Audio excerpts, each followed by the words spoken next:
Hi everyone, welcome back. Sorry, thought the printer was about to go off. I'm here to do the YouTube Pagan challenge for May. This will be question, hang on, I've got it written down here. It's 17 through 20, I think. 17 through 20, yes. Like I said, I've got the questions and a few little notes written down so that I don't forget to say anything. So if I look down, that is why. Not trying to be rude. Okay, so question 17. How would you introduce spirituality to children? Would you pass this book on to your children?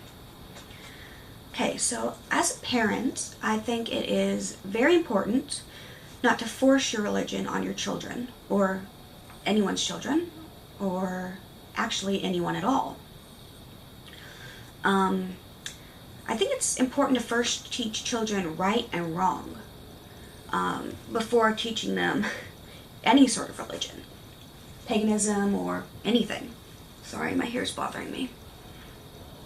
I think once they have a basis, stupid hair.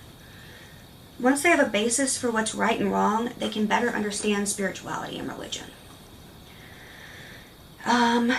Once they know right and wrong, they can better choose for themselves their own ethics and then what spirituality is right for them. If I ever have kids, which, I hope to one day, if I ever find a partner, I think I'd want to teach them about my spirituality, but also let them explore other spiritualities and religions too. I'd try to teach them what I think is appropriate for their age level, as well as what they can comprehend at that age. I wouldn't want to try to overwhelm them or at their age, and then I'd add more as they grow older. And then, would you pass this book on your children? I assume by this book, they're referring to like your BOS or grimoire. So I guess I might, if they were following a path similar to my own, if they wanted it, that is. I definitely would have no problem giving them my working Book of Shadows, because that's going to be mostly just pure information. I'm not sure if I'm going to put any of my spells in my working Book of Shadows yet, but because I'm working on it. But my working Book of Shadows I wouldn't have a problem with. All of my Books of Shadows, I'm making them purely for me. Meaning I'm not making them with the intention of passing them on. Because I think that puts a lot of pressure on you, and it really puts a lot of pressure on you to make it a certain way, to make it perfect, to make it blah blah blah. So I'm making it for me, to make it how I want it and all this kind of stuff. So but anyway, things like I think I'm going to make an herbal journal. I'm not positive if I'm going to include herbs in my regular Book of Shadow or if I'm going to make an herbal journal. But anyway, I'm not sure yet. But if I do make an herbal journal, and my larger grimoire, the big black postbound one I've showed before, I don't know if I want, those are going to be, my herbal journal I guess would be okay, because it's just going to be information on herbs. But the big grimoire, I don't know if I would want to pass that down. I guess it'd be better to pass it down to family than to have a stranger have it or someone have it who's going to destroy it. But at the same time, because it's going to be something much more personal, I'm not sure that, I don't know. But I think I'd be okay with it though. Now when it comes to more private journals, like my dream journal, I don't really want other people to read that, because it's very, very personal. Some of my dreams are more like, like just kind of whatever, like, here I go, I'm flying and doing this and that, and it's not while it's personal, it's not like super, I wouldn't mind people reading that as much as I would other dreams that are much more personal. But all of it, I'd rather no one read. So I don't know that I'd want that passed on to my children. But again, I'd rather it go to my children than a complete stranger, I think. Although, if a complete stranger read it, at least they wouldn't know me. But I don't know. So again, maybe better to go to my children than a complete stranger. I really don't know.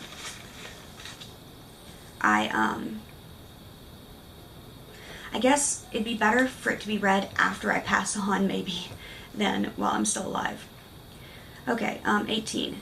Funeral rite, and how would you prefer your remains to be treated? Okay, well, I don't want to be buried, for sure, for a couple reasons. I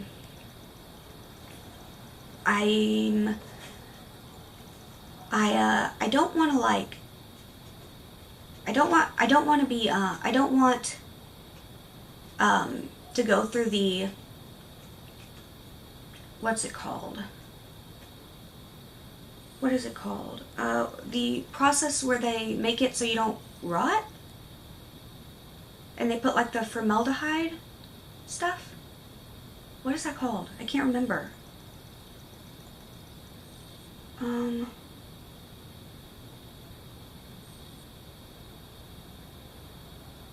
It's not cremated. That's where you get your remains. Huh. Okay, well, I hope you all know what I mean. Where you get it so that your body doesn't like rot or whatever. They do it. It's what they do to bodies before you bury it.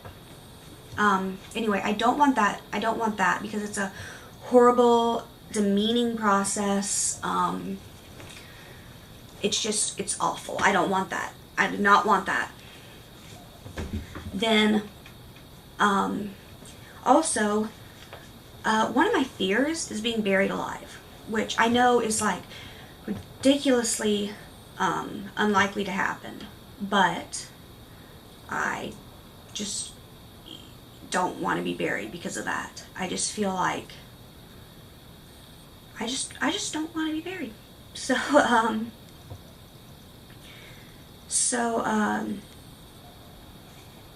yeah. So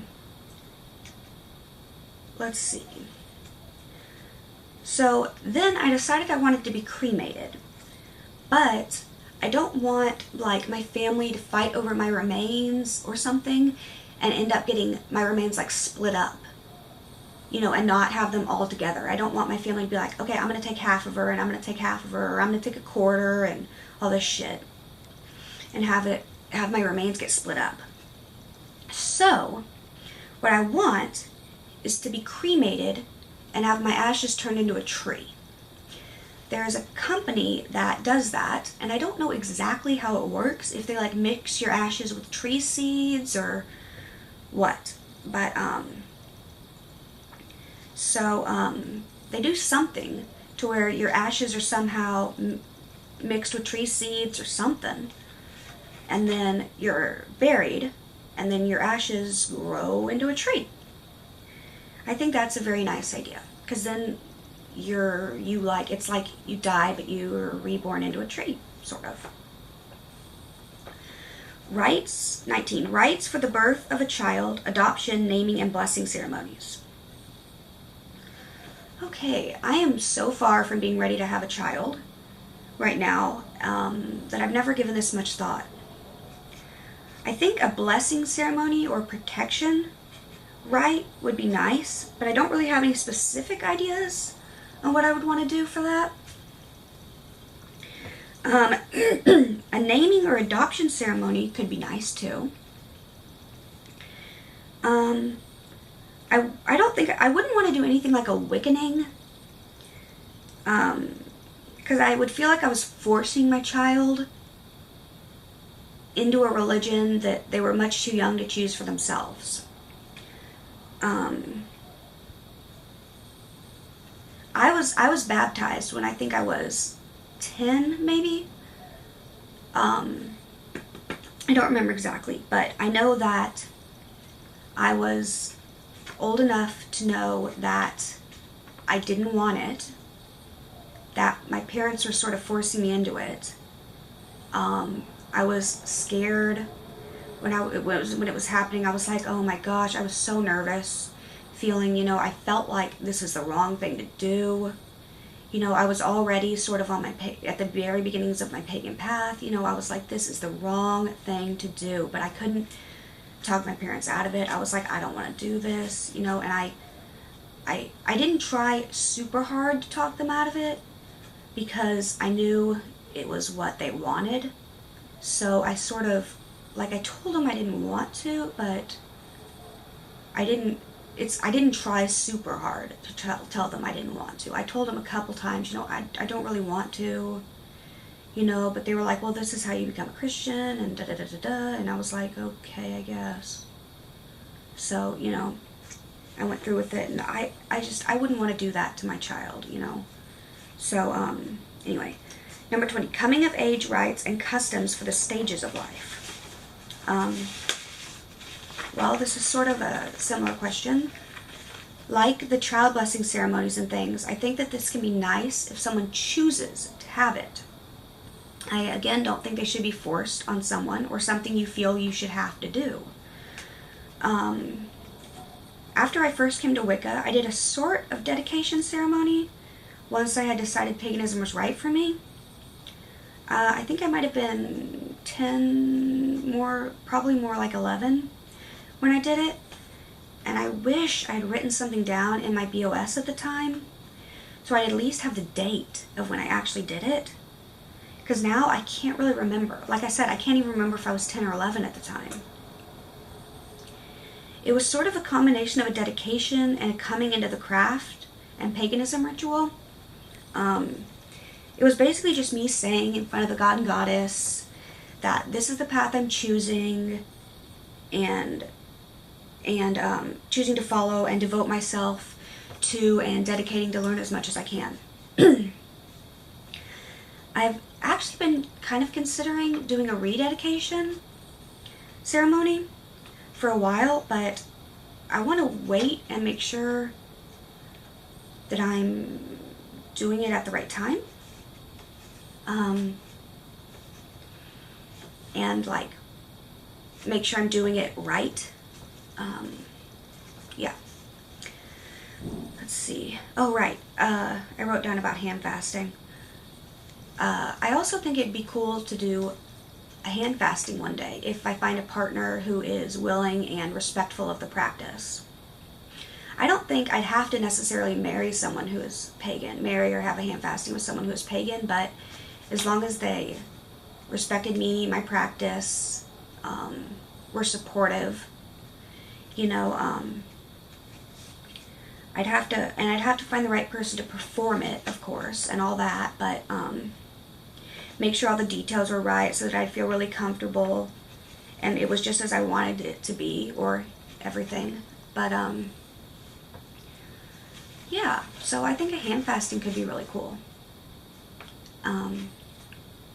Yeah, so that's the last question, number 20, and yeah, for the end of this video. So I hope you enjoyed. Please comment, rate, and subscribe. I love reading you guys' comments. So thank you for watching, and blessed be.